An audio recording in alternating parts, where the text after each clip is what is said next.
So I was on a roll. I was an executive with a nice salary, annual bonuses and stock options, all the perks. Everything was on track.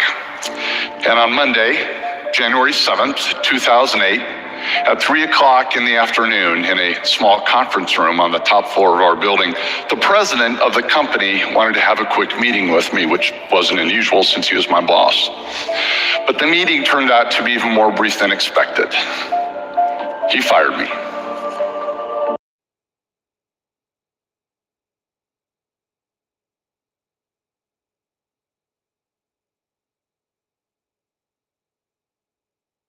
His words just sucked the breath right out of me. And I left the conference room in a dazed state, and I went home and curled up in my bed in the fetal position for 3 hours.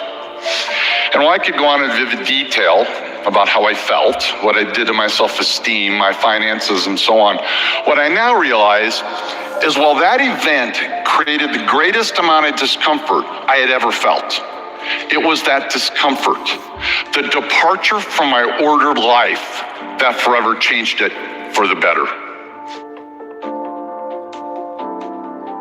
What makes you comfortable can ruin you, and what makes you uncomfortable is the only way to grow. Let me say that again. What makes you comfortable can ruin you, and only in a state of discomfort can you continually grow.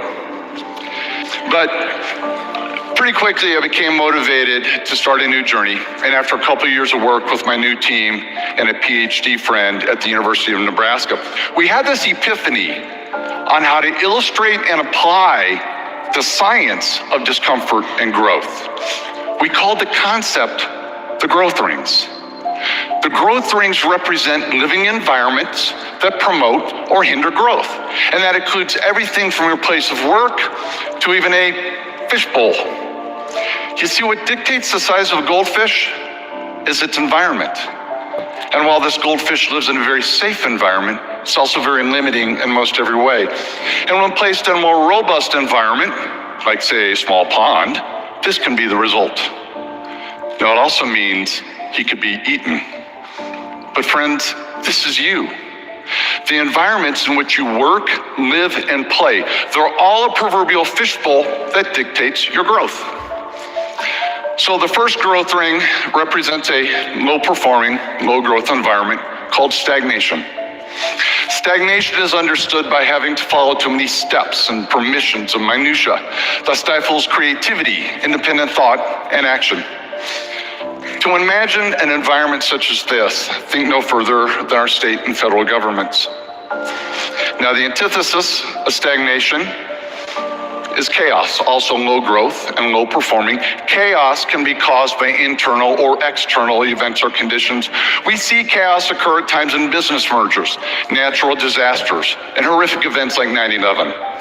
Chaos is having zero predictability or control over inputs and outcomes. Coming back down the growth rings, next to stagnation is the most desirable environment, order.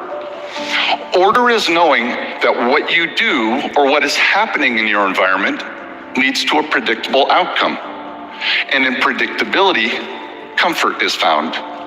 But comfort is also what makes order so dangerous, because science shows that anytime you continually do something or even think about something the same way, you'll eventually stop growing. And this applies to every living thing. So before your order continues to limit the way you think and act, remember what I said earlier. Growth only occurs in a state of discomfort. Now think about the power of that phrase. Growth only occurs in a state of discomfort. I can unequivocally